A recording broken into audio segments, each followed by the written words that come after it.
On today's show, we'll focus on some CHL NCAA updates. We'll focus on Michael Misa potentially going to the NCAA on today's episode of Locked On NHL Prospects.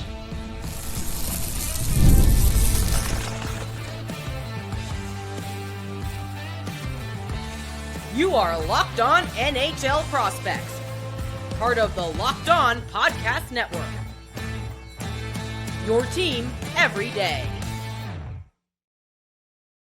Hello, and welcome back to Locked On NHL Prospects, part of the Locked On Podcast Network, your team every day. On this podcast, we break down everything prospects related for you 5 days a week, Monday to Friday. I'm Hadi Kalakash, QMJHL and Crossover Scout for Elite Prospects, with Sebastian High, USHL and Crossover Scout for Elite Prospects. And on today's show, we'll be breaking down some CHL NCAA updates with the recent agreement from the NCAA to accept CHL transfers who haven't signed an NHL contract. We've seen some interesting situations over the past couple of weeks. The main and most impressive of most is potentially Michael Misa joining Boston University in the NCAA. We'll talk about that as a possibility in the first segment.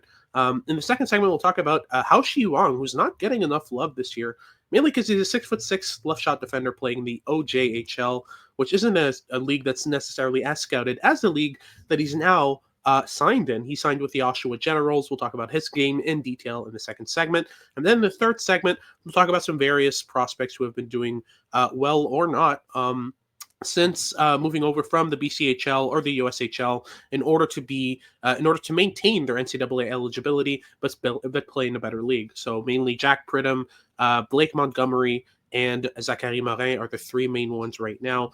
Before we get into any of that, though, today's episode is brought to you by FanDuel. Make every moment more. Right now, new customers can get up to $150 in bonus bets with any winning $5 moneyline bet. That's $150 if your team wins. So visit FanDuel.com/lockedon to get started. If you're watching on YouTube, as usual, remember to like and subscribe. Let us know in the comments what you think of the episode. And if you're listening on your favorite podcasting platform, please leave us a rate and review and make sure to make us your first listen of the day. So let's get started right away here with the kind of bombshell from this past couple of weeks. Cam Robinson, our colleague and a very connected person, who works for Elite Prospects, recently tweeted out that Michael Misa and Boston University are in talks to a potential transfer after Michael Misa's draft year. So in his draftless one, Misa could potentially be playing in the NCAA.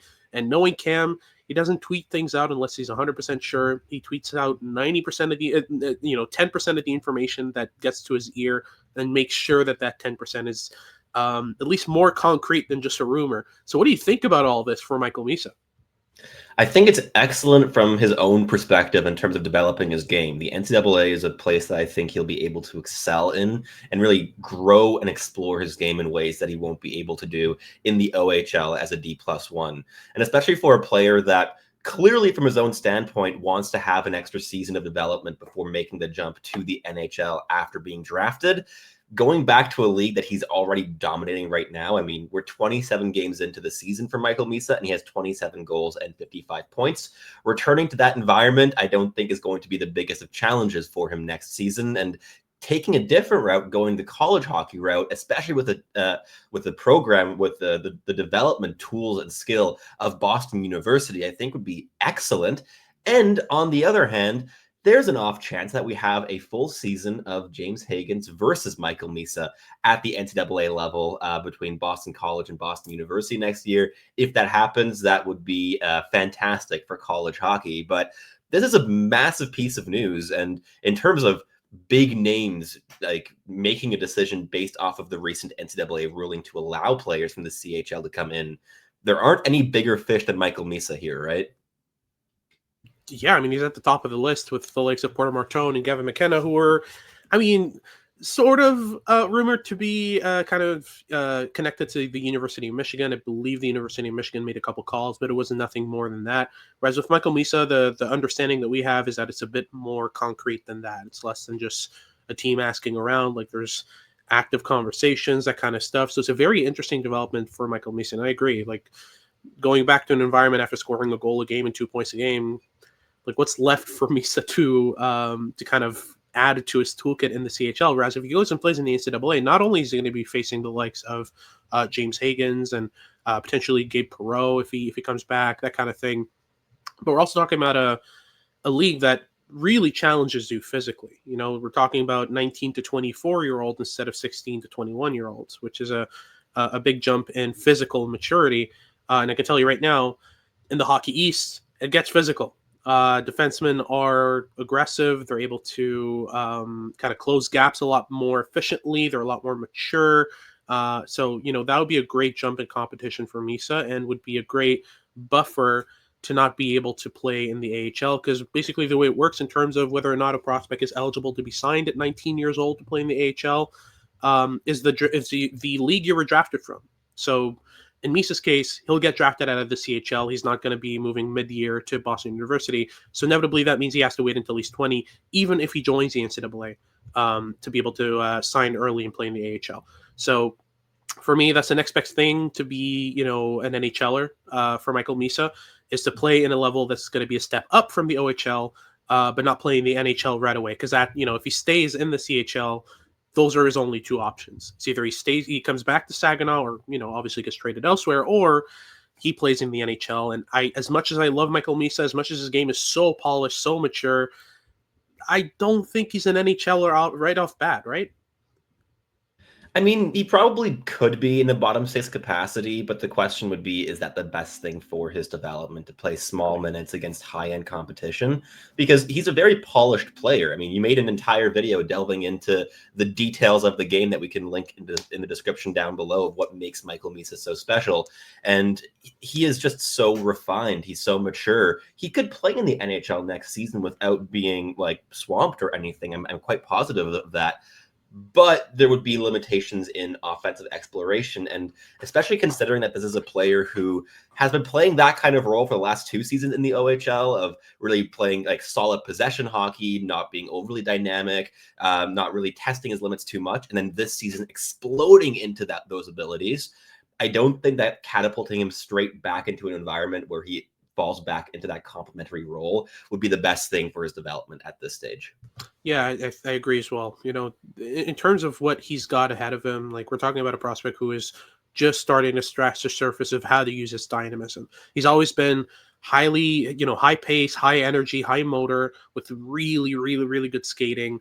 And overall, the positional sense is so polished. I mean, you can go and watch the video. I delve into every single aspect of like the details and maturity of Misa's game, rather than going into the flashiness and the playmaking skill, because he's still in the very beginnings of figuring that out. But he's put it together really well this year. Most of his goals are coming from really high danger areas. He's not your, you know, shoot from the goal line and try to, you know, snipe at top corner type of player. He's really refined, polished. He scores NHL goals. He creates NHL plays, especially off the rush. A lot of people have kind of been likening him to Shane Wright, because of the exceptional status thing and playing kind of a more mature physical game rather than being your high-end creator, high-end skilled player. But he's got more high-end skill than Shane Wright. I liken him a bit more to Macklin Celebrini than to Shane Wright, especially in terms of how they create off the rush. The two are eerily similar in that sense, right? They are, and it all flows through pace and speed, which are not two words I would use to describe Shane Wright's game at any point in his career to this point. Wright is very cerebral. He's often the third forward to enter the offensive zone. He finds pockets of space.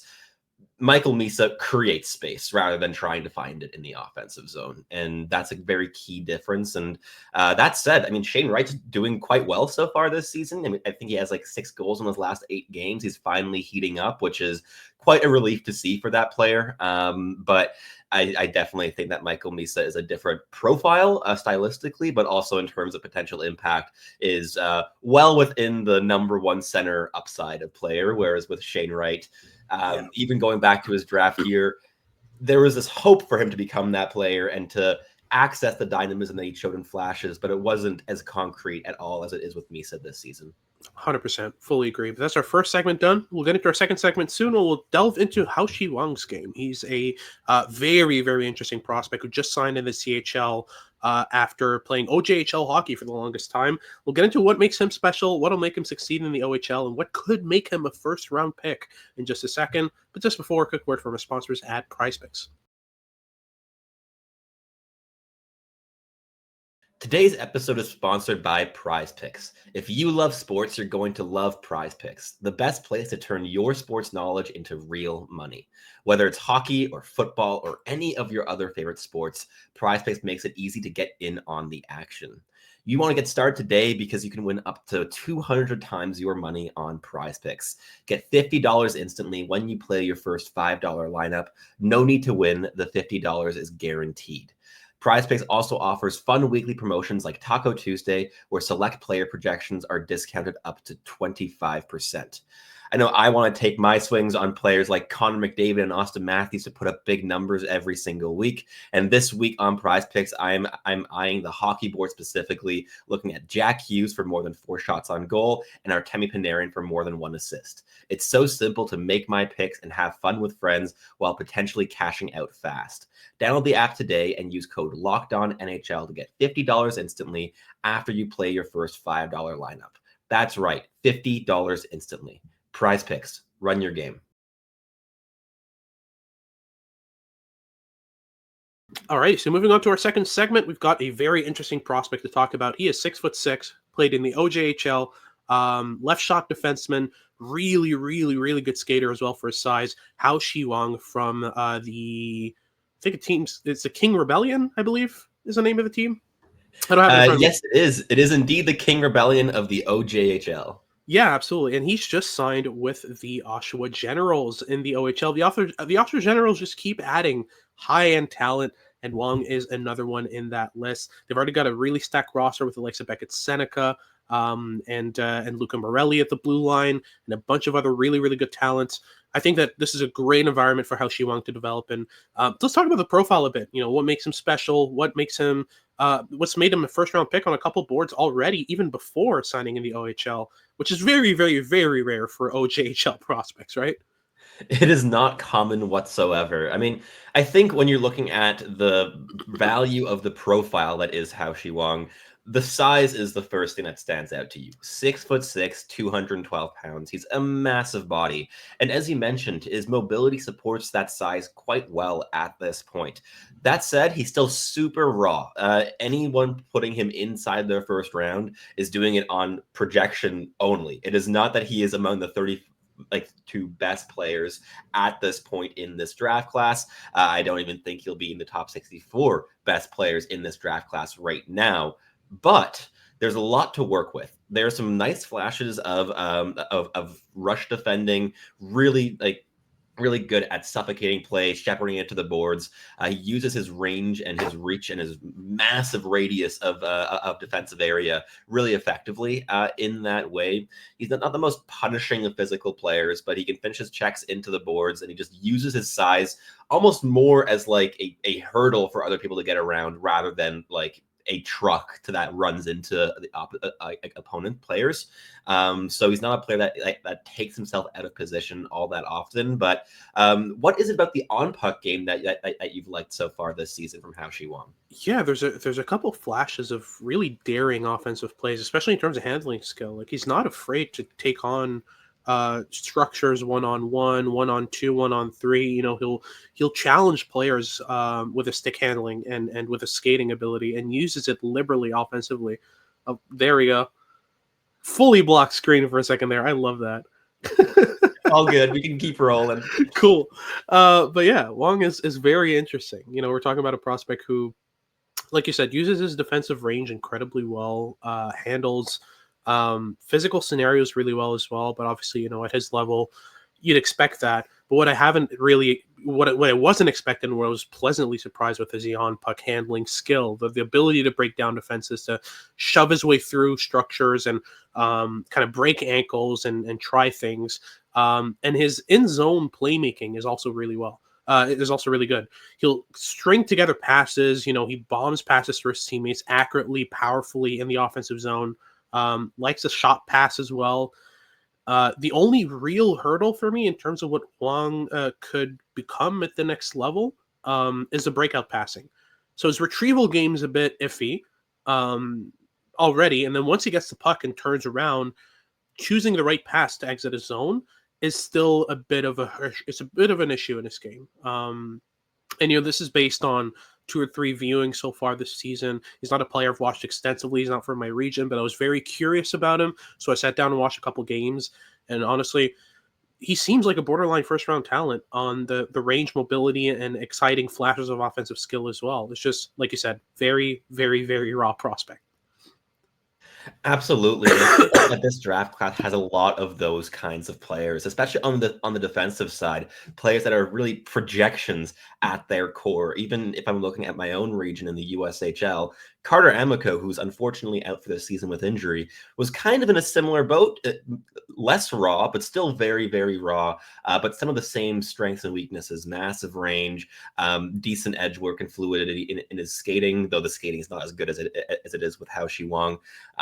But yeah, it's an interesting draft class because there's a lot of these like B grade prospects where there's a decent amount of risk associated, but where there is that A grade level potential if they're able to develop into that. Even among forwards, William Moore is kind of like that too from the NTDP in terms of being quite raw and being very theoretical of projecting him to the NHL, but there being a path and that path leading to something really interesting. So an interesting draft class in that sense with a lot of these raw projections in like the early second round range. Absolutely. And, what I really find interesting is the upside with Wang because, we're talking about again, 6'6" left shot defender who can skate really well, who can solve defensive scenarios really well, and has some exciting flashes of offense.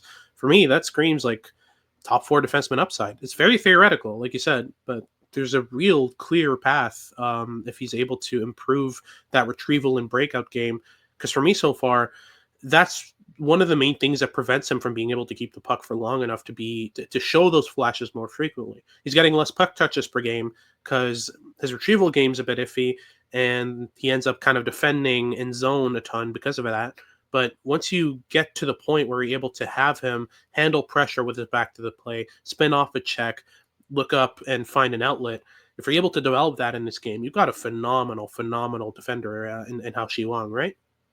You really do. And there's also precedent for players of this kind of mold. I mean, you only have to look back like 3 or 4 years to look at like a guy like Sam Renzel, who was also really big, really raw, some really interesting offensive tools that still need a lot of work to project to a pro level. But the tools combined with those flashes of brilliance really putting him high up on draft boards. And Sam Renzel ended up being a first-round selection by the Chicago Blackhawks and has been developing fantastically well in the NCAA. And Haoxi Wang is also going to take that same path, going to the NCAA. This is another player that is committed to Boston University. So whereas with Michael Misa, it's not yet official, it's still a bit of a rumor at this point. There are conversations happening. Haoxi Wang will be playing with Boston University next season. So he's only going to be getting into, like, as you mentioned, I believe like 10 OHL games this regular season because of limitations of like total height on a team. And he certainly brings that total up with his 6'6" frame.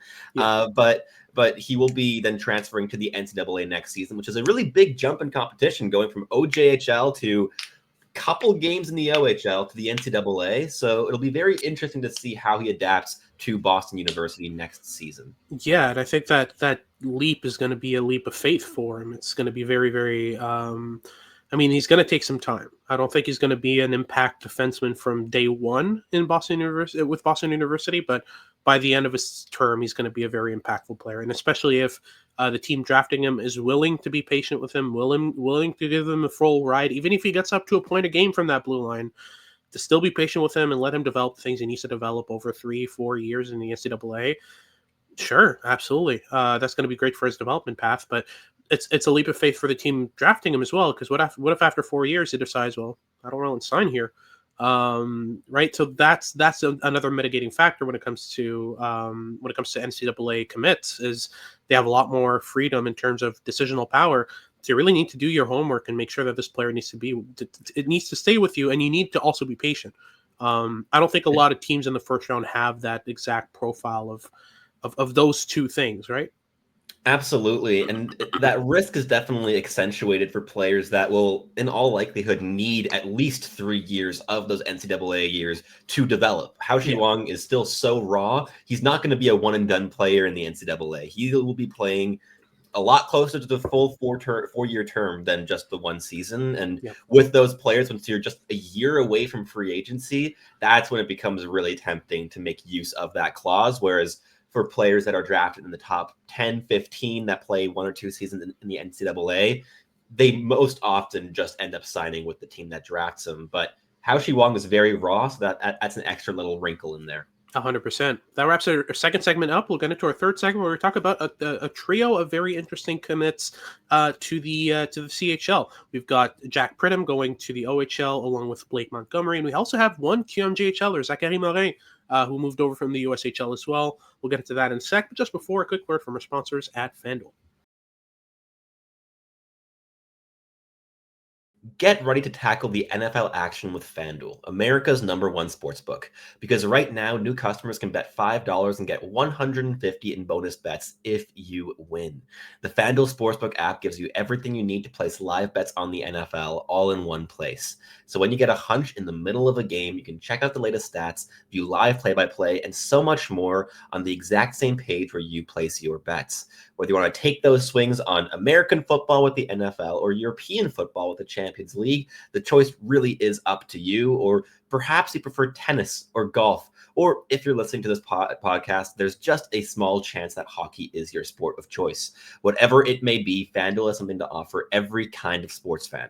Just visit FanDuel.com to join today. You'll get started with $150 in bonus bets if you win your first $5 bet. That is at FanDuel.com. Never waste a hunch and make every moment more with FanDuel, an official sportsbook partner of the NFL. All right, so let's close things off here with the trio of CHL commits that we mentioned before the break there. Jack Pridham, Blake Montgomery, and Zachary Morin, 3 very interesting prospects who are all 3 actually benefiting from this move pretty well. And I think we can start with Jack Pridham because his move has been very interesting. Moved over from the BCHL and has made his debut in the OHL. So how's he been doing so far since the move?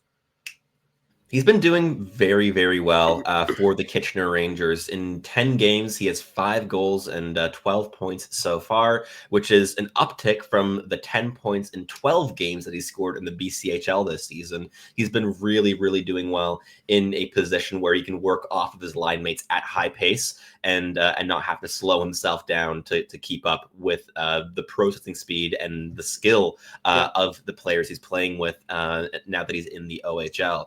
Funnily enough, this is yet another Boston University commit for next season. We are only talking about BU apparently in this episode. So he's another player that will bring a completely different dimension to either Michael Misa or Haoxi Wang to the equation as a really speedy north-south forward. And I think that this NCAA agreement is something that's really helped him as well. I think that leap from the BCHL playing with players that I can't keep up with you to then jumping into an environment where you're going to struggle to keep up with your teammates, that's a really big change. And the OHL as a bit of an in-between stint for that, I think is really helpful for Pridham's development. Yeah, absolutely. And, when it comes to Jack Pridham, we're talking about a north-south kind of physical forechecking winger who can really kind of up the pace with that high-end skating, the physical game. Not a real east-west player, not a player who opens up play laterally with really intelligent, kind of refined playmaking skill or anything like that. Really your meat and potatoes, win races on the forecheck, get the puck off the boards, and crash the net type of player. Really like his game, and I think this is great for his development. But it speaks to, I think this is probably a bigger conversation we might even need to dedicate an episode to, but this will mess up NHLE. This move from the BCHL to the OHL with an insane increase in production. We rarely see that. That might muddle some stats because the way NHLE works is it basically equivocates across the board what the difference in production is for a player who within the same draft year or within the same year goes from one league to another. And usually a player who's producing really well in the BCHL will go over to the OHL and this production will dip a little bit. But in Jack Pridham's case, what was it? I think it was 4 points in 12 BCHL games. What was it again? It was 10 points in 12 games. Like, the production was good, but it's better now. He went from just under a point a game to just over a point a game, with a really distinct jump in quality of competition. And also, it has to be noted, a completely foreign environment. Like, he had no chemistry with any of his line mates, and he's just hit the ground running. And I think that his style of play helps with that, because he is a pretty simple north-south speedy player. You can plug him into a lineup and he can play that role with just about any other line mates. So he's a player I think definitely has some solid bottom six upside for the Chicago Blackhawks after he was drafted in the third round this past year. But moving on to the next one, another player who was drafted just this past draft in the fourth round by the Ottawa Senators. Let's talk about Blake Montgomery, the 6'4", 196-pound left shot left winger who was playing in the USHL in his draft year, as well as to start this season with the Lincoln Stars. But he has moved over to the OHL with the London Knights, and he's been the model of consistency this season. He's exactly a point a game, both in the USHL and in the OHL now. He's a really solid, physical, productive player with a really good basis of puck skills and soft skill as well, right? Yeah, absolutely. And he's committed to the University of Wisconsin, which is very interesting for his progression. And I think should play there next year, or either next year or the year after that. No, it's next year. But yeah, with Blake Montgomery, what's really interesting is you've got a 6'4", 195-pound body. But it's really the refinement in his finesse skill. He's gotten really, really consistent. It was really interesting because earlier when he just moved over to the OHL, he was really still looking to find his footing. It was a slow start for him. I believe he had 1 or 2 points in his first 6 or 7 games. And then just popped off offensively last week. Has been pretty consistent with multi-point games, really impactful. And I think it was really just kind of figuring out where and how to find space, especially off the rush. He was kind of skating into trouble. He was kind of pushing the pace against opponents and dumping pucks into the offensive zone when he had a lane to walk in. Those kinds of toggles were kind of a bit off in his game, but he's kind of right. He's righted the ship and has gotten really, really good at identifying and exploiting space off the rush, off the cycle. He's good along the boards. There's a lot to like in Blake Montgomery's game, so I'm very curious to see how this progression develops and how he plays in the NCAA next year, because he could be a powerhouse in the NCAA next season. Before long, we're probably looking at a top 6 power forward in the OHL the way he's been playing right now. I think it's inevitable that he ends up in a higher spot in London's stacked lineup, I must say. Yeah. But he might still force Dale Hunter's hand, which could be very, very interesting for him. But lastly, I do want to talk about Zachary Morin, because he deserves some flowers for his development since moving over from the USHL. I'll be honest, he was lost in the USHL. Was not looking good at all. So he moves from your area where he sucks to my area where he's great. And now we basically have to convince our director of North American Scouting, Mitch Brown, that he's a good prospect. But yeah, no, overall, I've been really interested in how he's developed. He's rounded out his offensive skill set, got a lot better in transition, moving pucks quickly.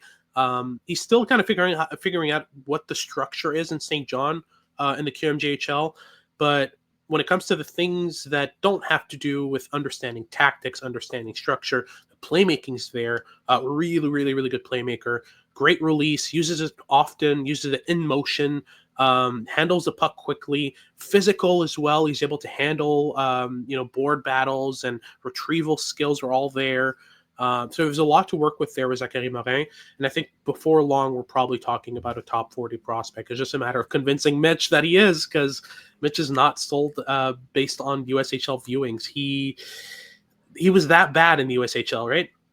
He wasn't amazing, but one last thing I wanted to note that has nothing to do with his USHL appearances is, do you want to guess what college he's committed to, Hattie? Oh, goodness. Boston University? Boston University. That's ridiculous. It is the episode of Boston University that was not intended to be that. Yeah. We've only been talking about Boston University all show long. I thought it was just going to be the first segment, and then it just kept on going. Yeah. That's what happens when you have the best facilities. Yeah, that's what happens when you have the best facilities in the NCAA, have a great program, great coaches. Yeah. Yeah, like Blake Montgomery is clearly a very special player, considering that we're making room for him in this Boston University episode. But yeah, Zachary Morin is also going to be playing with BU next season, and also bring a completely different toolkit to any of the 3 other BU commits or asterisk commit for Michael Misa would bring to the lineup, because he's physical, he's a good playmaker, and as you mentioned, he's grown his game twice over and then some so far this season. Absolutely. Based off his early season performances. 100%. Hope Boston University leaves some prospects for the rest of the programs, because my goodness, it's getting greedy. That wraps things up for today's show. Thank you very much for tuning in. If you're watching on YouTube, remember to like and subscribe. Let us know in the comments what you thought of the episode. And as usual, if you're listening on your favorite podcasting platform, please leave us a rate and review, and make sure to make us your first listen of the day. For your second listen of the day, remember to check out Locked On Sports Today. They've got all your news and updates about what's going on around sports. And make sure to tune in for our future shows as we continue our prospects coverage for the month of December. It's been Hadi Kalakesh with Sebastian High, and we hope you tune in next time.